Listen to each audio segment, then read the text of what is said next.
Yan na, pinainit na natin ang mantika.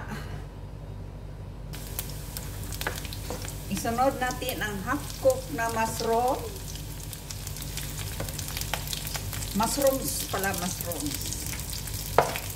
Ayan.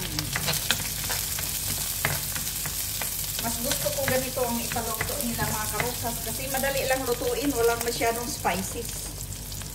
Ang bell pepper. Madali lang lutuin kasi yung manok medyo luto na.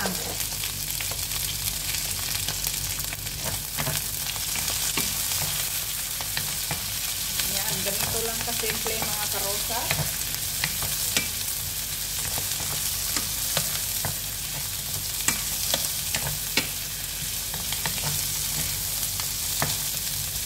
Isa natin ang bell pepper at saka mushroom.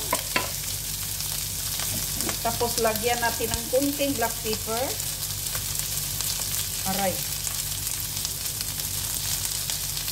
Kunti lang mga karosas. Kasi pangit pag sobrang black pepper. Parang mapakla. Ano ba yan? Parang mapait. Kunting smoked paprika. Kahit anong klaseng smoked paprika mga karosas. Kahit hindi smoked paprika, walang problema. Basta may paprika kasi ang paprika kasi parang nagdagdag pampasarap.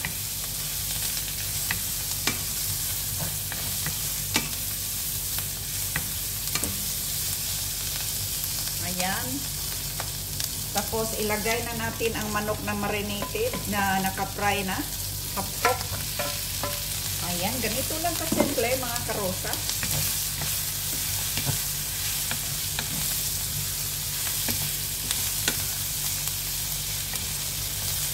Tapos, takpan natin sandali. Sa mahinang apoy. Napakainit talaga mga karosas. Hindi pwede pag walang aircon.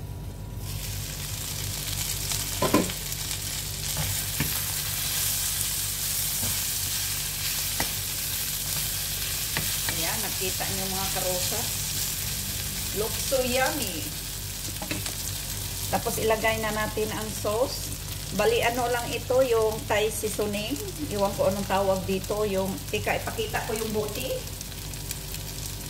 Ito. Soy sauce, Thai seasoning. Tapos, kunti uli na kunting soya sauce uli. At saka paprika. Kunting asin. Yan, ihalo lang natin. Ganito lang siya kasimple mga karosas. Pero napakasarap nito.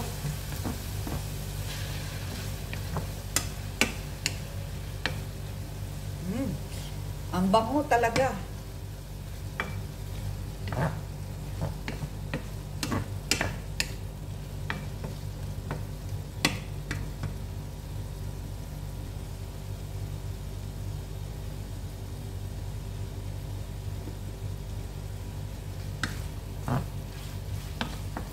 Nilagyan ko kunting ketchup mga karosas. Pero sa gusto lang ninyo mga karosas. Kahit walang ketchup, okay lang din. Pero ako nilagyan ko ng kunti para tamis-tamis. Kasi may mga bata na kakain nito. Alam mo naman ang mga bata, mahilig sa matamis. Ayan. Ganito lang kasimple mga karosas. Pero napakasarap. Ayan, luto na mga karosas. Ito, nagpakulo tayo ng tubig para sa white rice natin. Maglagay lang tayo ng kunting asin para masarap yung kanin natin. Tsaka kunting mantika para hindi magdikit-dikit. Ayan, pakuluin lang natin. Kasi yung bigas natin dito is nakababad na yan mga 30 minutes. Mas maganda kasi pag nakababad na yung bigas bago mo iluto. Kasi parang masarap ang luto niya. Tsaka malambot, hindi matigas yung kanin.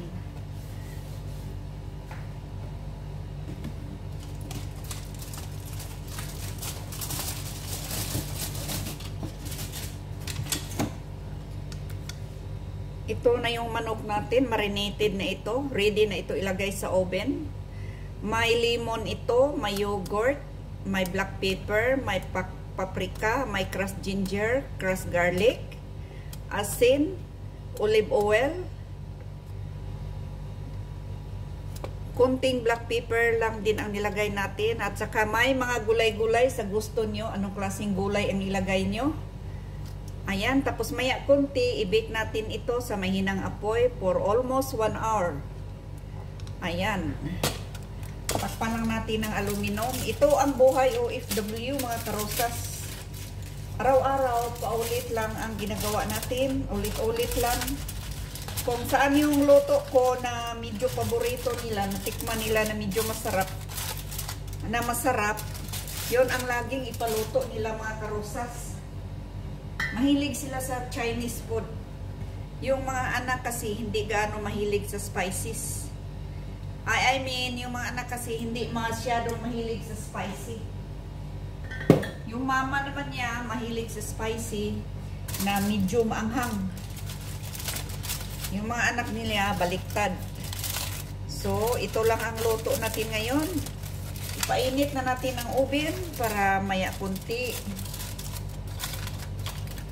Ilagay na natin ito sa lutuin natin ito sa mahinang apoy within 1 hour.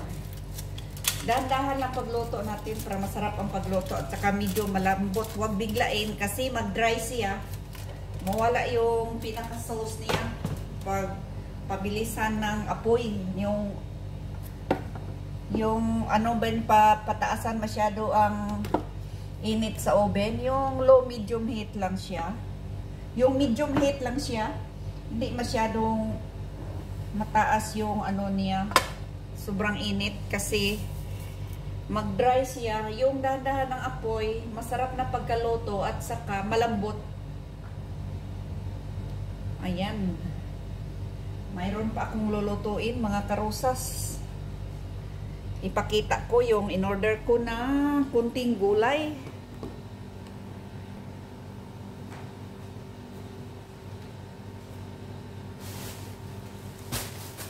Saka ito yung dahon. Pang salad ito sa atin, ito parang alugbati. Dati ayaw kong kumain nito kasi medyo madulas. Yung parang alugbati, pero hindi ito niluluto. Isinali ito sa pre-salad, yung may cucumber, may kamatis, may lettuce, may mga ginger, at saka bell pepper, carrots. Isali yan, lagyan lang yan ng limon, ng asin. Ayun, nagustuhan ko na rin, medyo masarap na. Ito ang ginger natin ngayon, maliit lang, bali sa piso ito, bali ano lang ito, bali 20 pesos. Ayan, hanggang dito na lang tayo, mga karosas. Ipakita ko na lang ang luto ko mamaya.